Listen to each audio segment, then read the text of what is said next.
नमस्कार। दोपहर समाचार में आपका स्वागत है।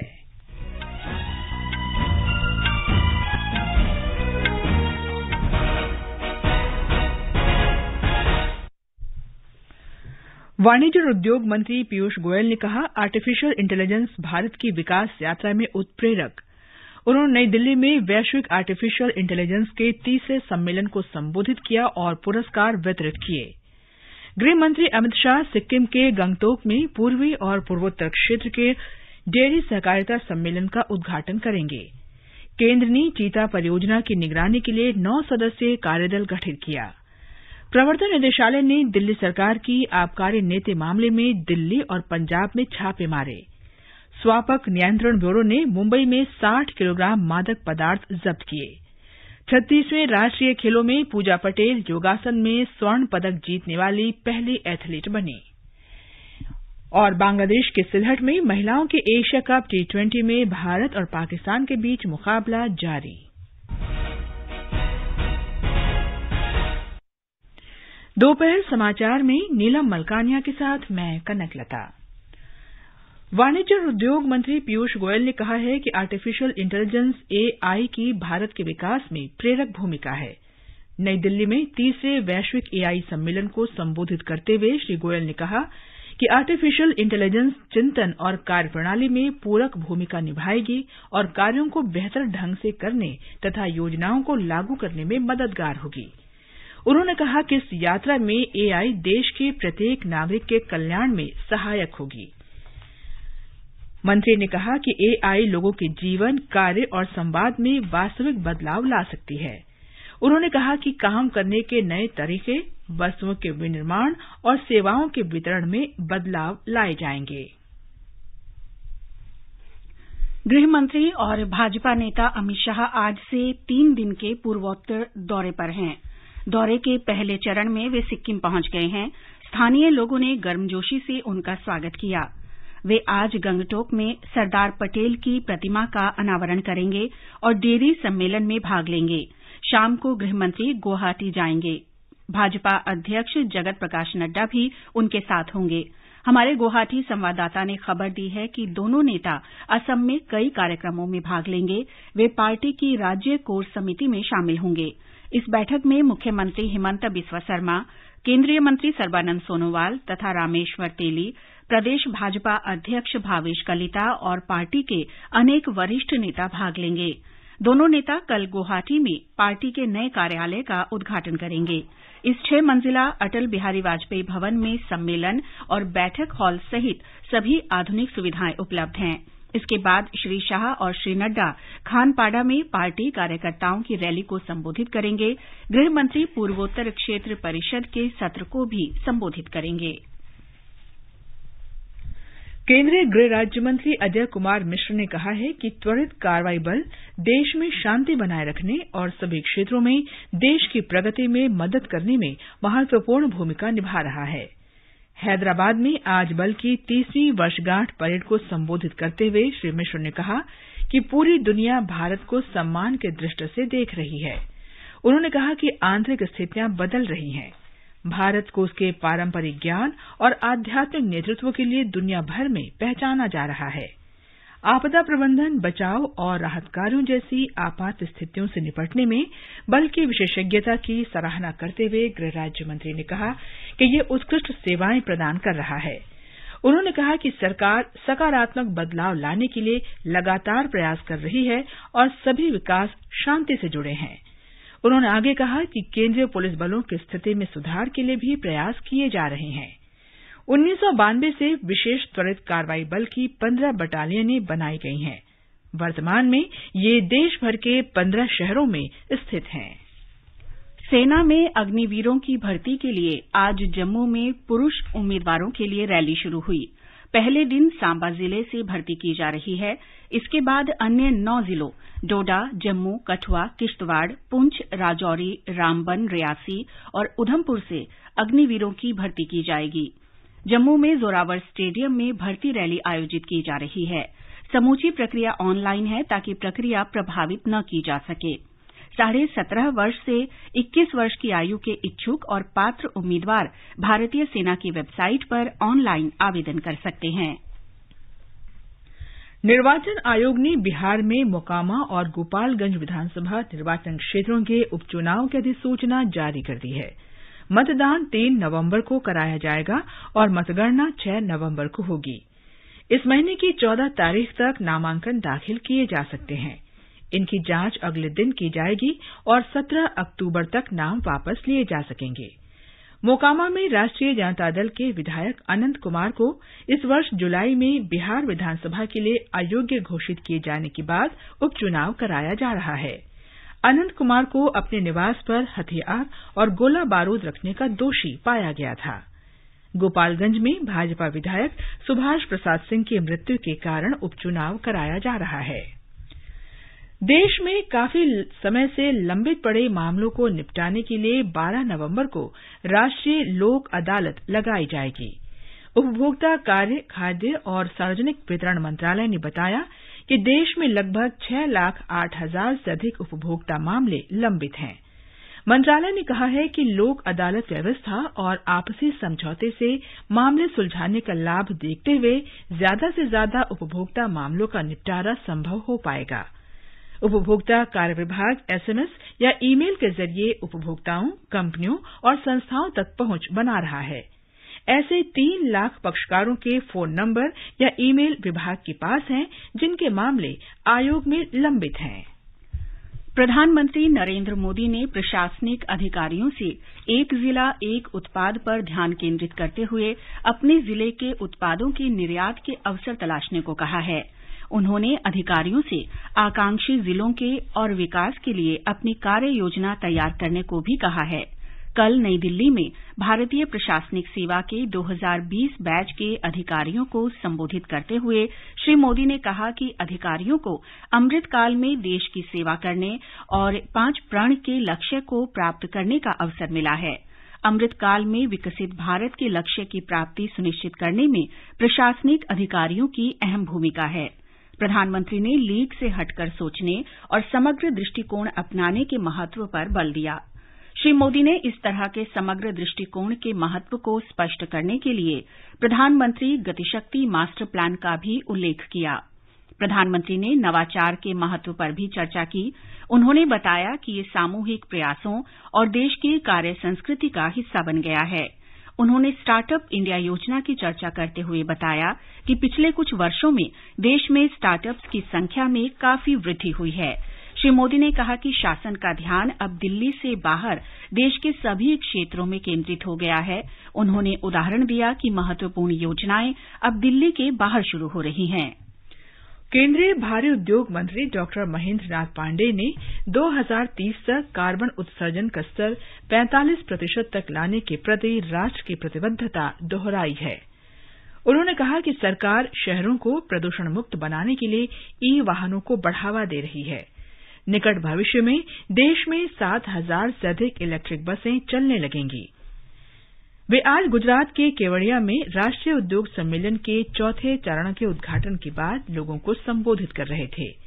उन्होंने कहा कि फेम योजना के दूसरे चरण के अंतर्गत सरकार दुपहिया, तिपहिया और वाणिज्यिक वाहनों पर सब्सिडी दे रही है। श्री पांडेय ने कहा कि देश भर में जल्द ही 22,000 से अधिक पेट्रोल पंपों पर चार्जिंग स्टेशन लगाए जाएंगे। भारतीय जनता पार्टी ने कल नई दिल्ली में हजारों हिंदुओं के बौद्ध धर्म अपनाने के समारोह में शामिल होने के लिए दिल्ली के समाज कल्याण मंत्री राजेंद्र पाल गौतम के त्याग पत्र की मांग की है। पार्टी सांसद मनोज तिवारी ने श्री गौतम पर राष्ट्रीय राजधानी में सांप्रदायिक सद्भाव का माहौल बिगाड़ने का आरोप लगाया। उन्होंने कहा कि श्री गौतम ने इस कार्यक्रम में भाग लेकर हिंदू और बौद्ध संप्रदाय के बीच घृणा पैदा करने की कोशिश की। और अब आगे बढ़ने से पहले मुख्य समाचारों पर एक नजर। वाणिज्य और उद्योग मंत्री पीयूष गोयल ने कहा, आर्टिफिशियल इंटेलिजेंस भारत की विकास यात्रा में उत्प्रेरक। उन्होंने नई दिल्ली में वैश्विक आर्टिफिशियल इंटेलिजेंस के 3रे सम्मेलन को संबोधित किया और पुरस्कार वितरित किए। गृह मंत्री अमित शाह सिक्किम के गंगटोक में पूर्वी और पूर्वोत्तर क्षेत्रों के डेयरी सहकारिता सम्मेलन का उद्घाटन करेंगे। केंद्र ने चीता परियोजना की निगरानी के लिए 9 सदस्यीय कार्यबल गठित किया। प्रवर्तन निदेशालय ने दिल्ली सरकार की आबकारी नीति मामले में दिल्ली और पंजाब में छापे मारे। स्वापक नियंत्रण ब्यूरो ने मुंबई में 60 किलोग्राम मादक पदार्थ जब्त किए। 36वें राष्ट्रीय खेलों में पूजा पटेल योगासन में स्वर्ण पदक जीतने वाली पहली एथलीट बनी और बांग्लादेश के सिलहट में महिलाओं के एशिया कप T20 में भारत और पाकिस्तान के बीच मुकाबला जारी। प्रवर्तन निदेशालय ने दिल्ली की आम आदमी पार्टी सरकार की आबकारी नीति से जुड़े धन शोधन के मामले में आज एक बार फिर से छापे मारे हैं। सूत्रों के मुताबिक ईडी के अधिकारी दिल्ली, पंजाब और हैदराबाद में 35 स्थानों पर गहन तलाशी ले रहे हैं। ये छापे कुछ शराब वितरकों, कंपनियों और उनसे जुड़े दफ्तरों में मारे गए हैं। निदेशालय इस मामले में अब तक 103 से अधिक ठिकानों पर छापे मार चुका है। पिछले महीने शराब कारोबारी और शराब बनाने वाली कंपनी इंडो स्पिरिट के प्रबंध निदेशक समीर महेंद्र को गिरफ्तार किया गया था। केंद्रीय अन्वेषण ब्यूरो द्वारा एफआईआर दर्ज करने के बाद ईडी ने धन शोधन का मामला दर्ज किया था। दिल्ली के उपराज्यपाल वीके सक्सेना ने दिल्ली आबकारी नीति 2021-22 के क्रियान्वयन में कथित अनियमितता की सीबीआई जांच की सिफारिश की थी। उन्होंने इस मामले में 11 आबकारी अधिकारियों को निलंबित भी किया था। उधर आम आदमी पार्टी ने इस कार्रवाई को अनुचित बताया है। मुख्यमंत्री अरविंद केजरीवाल ने ट्विटर पर कहा कि इतने छापों के बावजूद अभी तक मनीष सिसोदिया के खिलाफ कोई सबूत नहीं मिला है। ये समाचार हमारी वेबसाइट newsonair.com/hindi और हमारे mobile app news on AIR पर भी उपलब्ध हैं। आकाशवाणी आपके लिए लेकर आया है कार्यक्रम एक कदम और बुजुर्गों के लिए हर रविवार रात 9:30 बजे FM गोल्ड पर। रविवार 9 अक्टूबर को प्रसारित होने वाले कार्यक्रम का विषय है खादी। कार्यक्रम सुनने के लिए जुड़िए हमारे साथ रविवार 9 अक्टूबर रात 9:30 बजे FM गोल्ड पर। दोपहर समाचार में आपका फिर स्वागत है। मुंबई के नारकोटिक्स कंट्रोल ब्यूरो ने मुंबई और गुजरात में छापामारी कर 60 किलोग्राम मेफेड्रोन ड्रग बरामद की है। अंतर्राष्ट्रीय बाजार में इसका मूल्य 120 करोड़ रुपए बताया गया है। इस मामले में एयर इंडिया के एक पूर्व पायलट समेत 6 लोगों को गिरफ्तार किया गया है। ब्यूरो के उप महानिदेशक एसके सिंह ने बताया कि जामनगर में नौसेना की गुप्तचर इकाई ने मेफेड्रोन ड्रग की बिक्री और खरीद की जानकारी दी थी।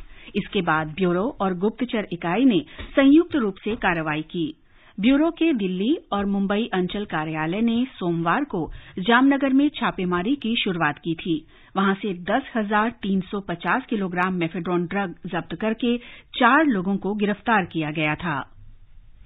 पर्यावरण, वन और जलवायु परिवर्तन मंत्रालय ने मध्य प्रदेश के कूनो राष्ट्रीय उद्यान और अन्य सुरक्षित क्षेत्रों में चीता परियोजना की निगरानी के वास्ते 9 सदस्यों के कार्यबल का गठन किया है।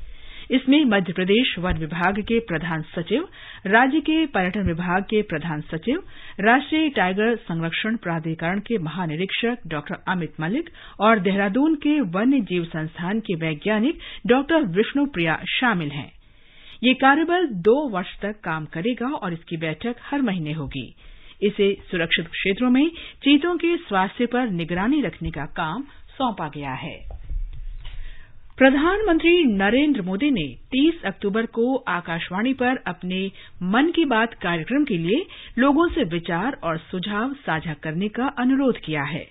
ये मासिक रेडियो कार्यक्रम मन की बात की 94वीं कड़ी होगी। लोग नमो ऐप या माईगव ओपन फोरम पर अपने विचार साझा कर सकते हैं। वे टोल फ्री नंबर 1800-117800 पर भी प्रधानमंत्री के लिए अपना संदेश रिकॉर्ड करा सकते हैं। फोन लाइनें 28 अक्टूबर तक खुली रहेंगी। अंतर्राष्ट्रीय सौर गठबंधन की 5वीं बैठक 17 से 20 अक्टूबर तक नई दिल्ली में होगी। बिजली और नवीन तथा नवीकरणीय ऊर्जा मंत्री आरके सिंह इस बैठक की अध्यक्षता करेंगे। श्री सिंह ने अंतर्राष्ट्रीय सौर गठबंधन की बैठक के बारे में कल जानकारी दी। उन्होंने बताया कि अंतर्राष्ट्रीय सौर गठबंधन पृथ्वी के ऊर्जा परिवर्तन के लक्ष्य के लिए बहुत आवश्यक है। श्री सिंह ने कहा कि सौर ऊर्जा का सबसे सस्ता स्रोत है। उन्होंने कहा कि सोलर और मिनी ग्रिड विश्व में सबके लिए उपलब्ध हैं। निर्वाचन आयोग आज से मतदाताओं के लिए वर्ष भर चलने वाला एक जागरूकता कार्यक्रम शुरू कर रहा है। मतदाता जंक्शन नाम से इस कार्यक्रम का प्रसारण 52 कड़ियों में आकाशवाणी से किया जाएगा। 15 मिनट का ये साप्ताहिक कार्यक्रम हर शुक्रवार शाम 7 से 9 बजे तक आकाशवाणी के Vividh Bharati, FM rainbow, FM gold और अन्य प्रमुख चैनलों से प्रसारित किया जाएगा। ये कार्यक्रम देश भर में 23 भाषाओं में उपलब्ध होगा। कार्यक्रम की पहली कड़ी का विषय है मतदाता पंजीकरण। मुख्य निर्वाचन आयुक्त राजीव कुमार ने पिछले सोमवार को आकाशवाणी के दिल्ली केंद्र पर इस कार्यक्रम का शुभारंभ किया था। इस अवसर पर निर्वाचन आयुक्त अनूप चंद्र पांडेय, प्रसार भारती के मुख्य कार्यकारी अधिकारी मयंक अग्रवाल और आकाशवाणी समाचार की महानिदेशक वसुधा गुप्ता भी उपस्थित थीं।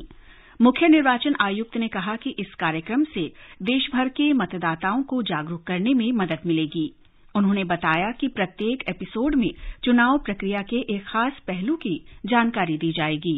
ऑल इंडिया रेडियो की पहुंच को देखने के कारण इलेक्शन कमीशन ने एक 52 एपिसोड्स का एक ही आपसे सीधे संवाद करने का भी प्रोग्राम बनाया है। तो हर फ्राइडे को हम आपसे सीधे संवाद करेंगे। एक सामयिक विषय जो होगा, जो उस समय में चल रहा है, जिसकी आवश्यकता है, उसके बारे में संवाद करेंगे और जो उस प्रश्नों के विषय में आपको बताना है वो भी बताएंगे और किस हफ्ते में क्या विषय लेने जा रहे हैं ये भी आपको बताएंगे और उसमें विशेषज्ञों को भी जोड़ेंगे ताकि एक वार्ता हो सके और संवाद हो सके, जिसका दोनों जो उद्देश्य हैं कि आपकी बात हम सुन सकें और हमारी बात को जो उसमें निदान है वो आप सुन सकें। श्री कुमार ने इस अवसर पर अभिनेता पंकज त्रिपाठी को निर्वाचन आयोग का राष्ट्रीय आइकन घोषित किया। न्यूजीलैंड ने कहा है कि भारत उसके सर्वाधिक महत्वपूर्ण साझेदार देशों में से एक है। ऑकलैंड में कल विदेश मंत्री डॉक्टर एस जयशंकर के साथ संयुक्त प्रेस वार्ता में न्यूजीलैंड के विदेश मंत्री नानाया महुता ने कहा कि उन्हें डॉक्टर जयशंकर की मेजबानी करने में बेहद खुशी हो रही है। विदेश मंत्री डॉक्टर जयशंकर ने बताया कि उन्होंने भारतीय विद्यार्थियों के वीजा से जुड़ी दिक्कतों का मुद्दा उठाया। इन विद्यार्थियों को कोरोना महामारी के दौरान न्यूजीलैंड छोड़ना पड़ा था और इन्हें दोबारा वीजा मिलने में परेशानी का सामना करना पड़ रहा है। विदेश राज्य मंत्री वी मुरलीधरन ने कहा है कि भारत आतंकवाद के विरुद्ध वैश्विक लड़ाई में सबसे आगे रहा है। आतंकवाद पर हुई बहस पर उन्होंने कहा कि भारत पिछले 3 दशकों से प्रायोजित सीमा पार आतंकवाद का शिकार होने के कारण सामाजिक, आर्थिक और मानवीय नुकसान के बारे में अच्छी तरह जानता है। श्री मुरलीधरन सुरक्षा परिषद में गैबोन की अध्यक्षता में अफ्रीका में शांति और सुरक्षा विषय पर बहस का जवाब दे रहे थे। भारत इस वर्ष के लिए सुरक्षा परिषद की आतंकवाद रोधी समिति का अध्यक्ष है। भारत 28 से 29 अक्टूबर को मुंबई और नई दिल्ली में होने वाली आतंकवाद विरोधी विशेष बैठक में अमेरिका, चीन और रूस सहित संयुक्त राष्ट्र संघ के 15 देशों के राजनयिकों की मेजबानी करेगा। यूक्रेन में भारत के राजदूत हर्ष जैन ने यूक्रेन के राष्ट्रीय सुरक्षा और रक्षा परिषद के सचिव ओलेस्की डेनिलोव से मुलाकात की। श्री हर्ष जैन ने संघर्ष से तबाह देश की मौजूदा स्थिति और द्विपक्षीय सहयोग बढ़ाने के तरीकों पर विचारों का आदान प्रदान किया। भारतीय राजदूत ने कीव के मेयर विटाली क्लिट्स्को से भेंट कर यूक्रेन की मौजूदा स्थिति पर विचार विमर्श किया।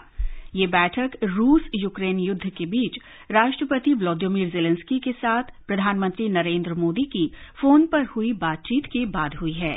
प्रधानमंत्री मोदी ने मंगलवार को श्री जेलेंस्की के साथ हुई बातचीत में विश्वास व्यक्त किया था कि संघर्ष का कोई सैन्य समाधान नहीं हो सकता। दक्षिण कोरिया और अमेरिका का संयुक्त युद्ध अभ्यास आज अमेरिकी विमानवाहक पोत के साथ शुरू हुआ।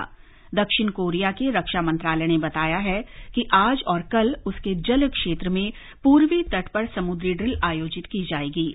मंत्रालय के अनुसार दोनों देश अपनी प्रचालन क्षमता और उत्तर कोरिया के उकसावे पर शीघ्र कार्रवाई करने की क्षमता बढ़ाने के प्रयास जारी रखेंगे।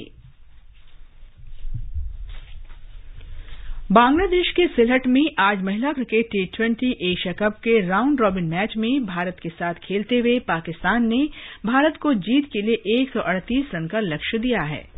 पाकिस्तान ने 6 विकेट पर 137 रन बनाए थे।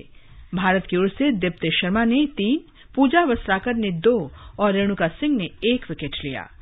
भारतीय टीम 3 मैच जीतकर 6 अंकों के साथ तालिका में शीर्ष पर है।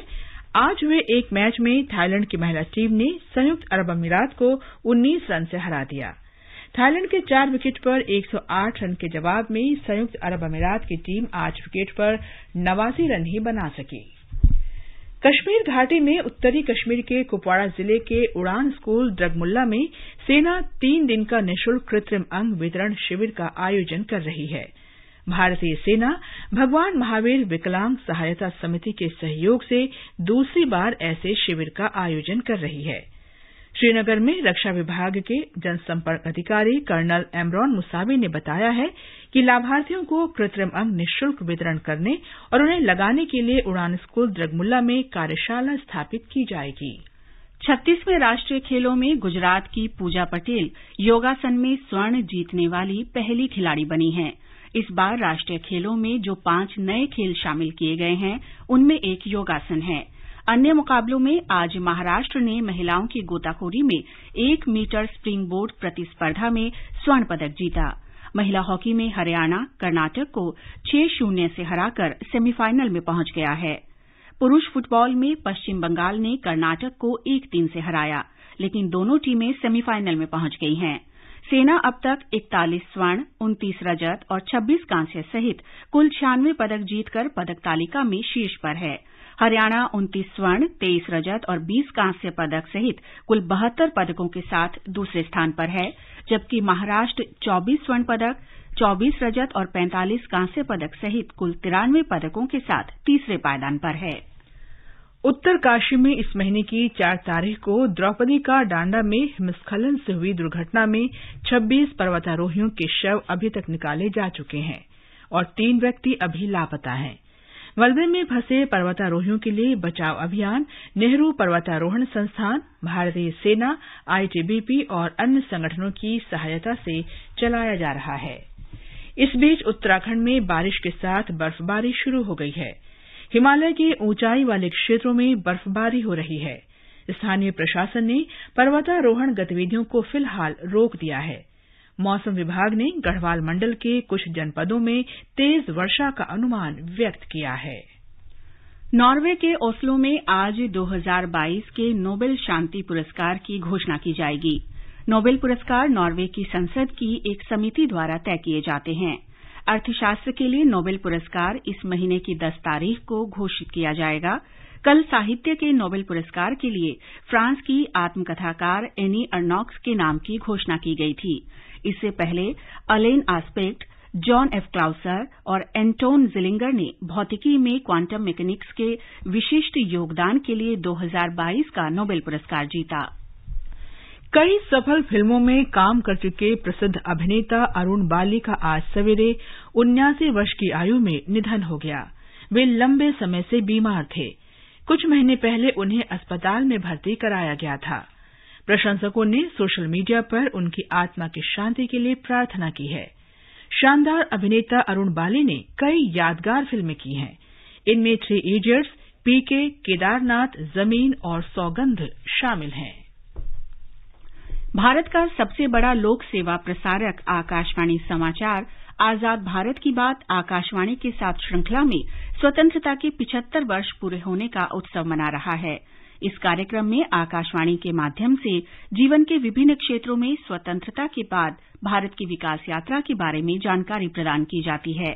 आज की कड़ी में हम भारत में तेलुगु सिनेमा के सफर के बारे में जानकारी दे रहे हैं।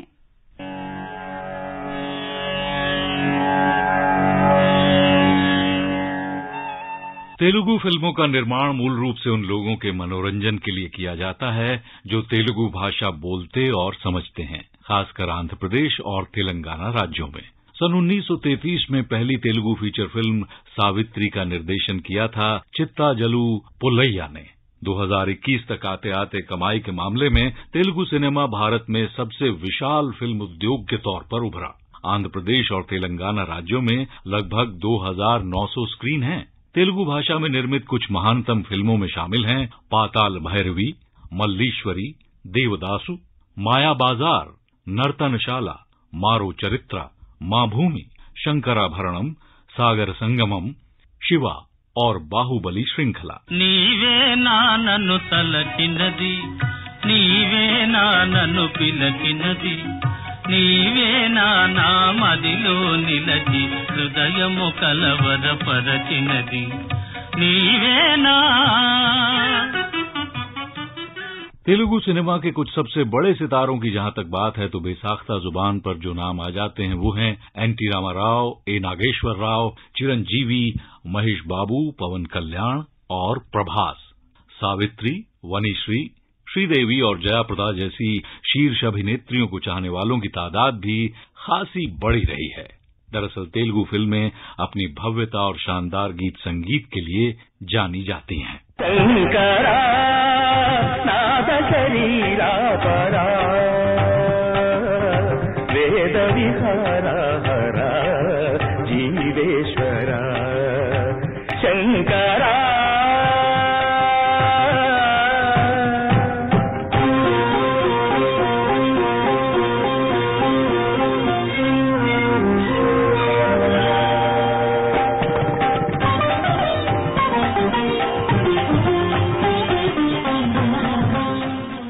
तेलुगु फिल्में अपने विविध विषयों और शैलियों के लिए भी मशहूर हैं, चाहे वो व्यावसायिक फिल्में हों या कलात्मक सिनेमा, और चाहे इन दोनों के बीच की सीधी सादी मनोरंजक फिल्में।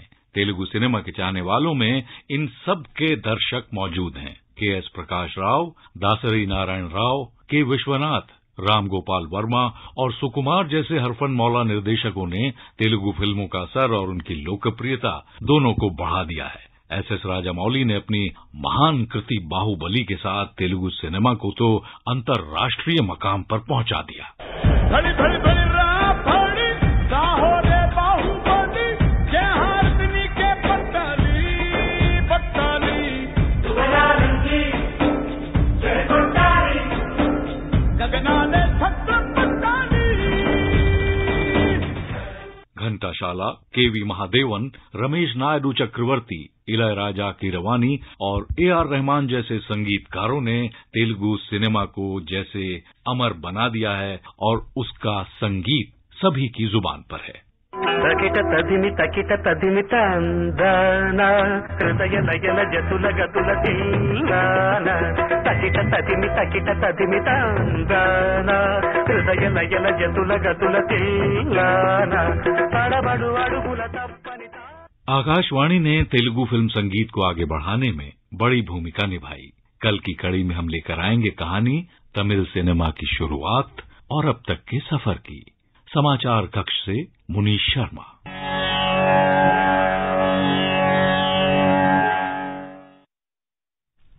आजाद भारत की बात आकाशवाणी के साथ कार्यक्रम Twitter handle @AIR news alerts पर, YouTube channel news on AIR official पर, news on AIR app, Facebook और इंस्टाग्राम पर सुना जा सकता है।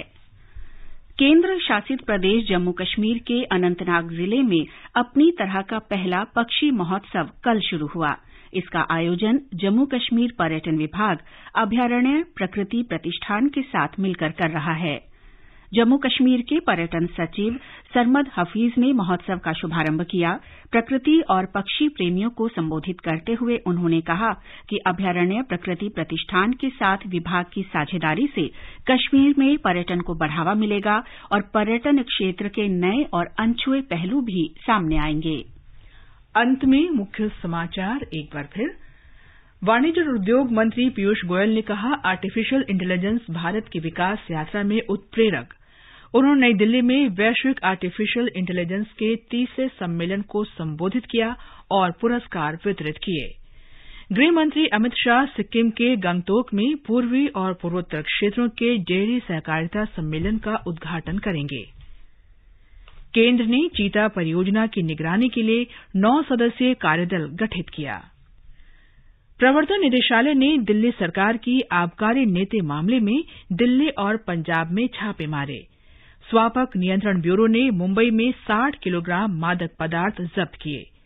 36वें राष्ट्रीय खेलों में पूजा पटेल योगासन में स्वर्ण पदक जीतने वाली पहली एथलीट बनी। और बांग्लादेश के सिलहट में महिलाओं के एशिया कप T20 में भारत और पाकिस्तान के बीच मुकाबला जारी। इसके साथ ही दोपहर समाचार का ये अंक समाप्त हुआ। नमस्कार।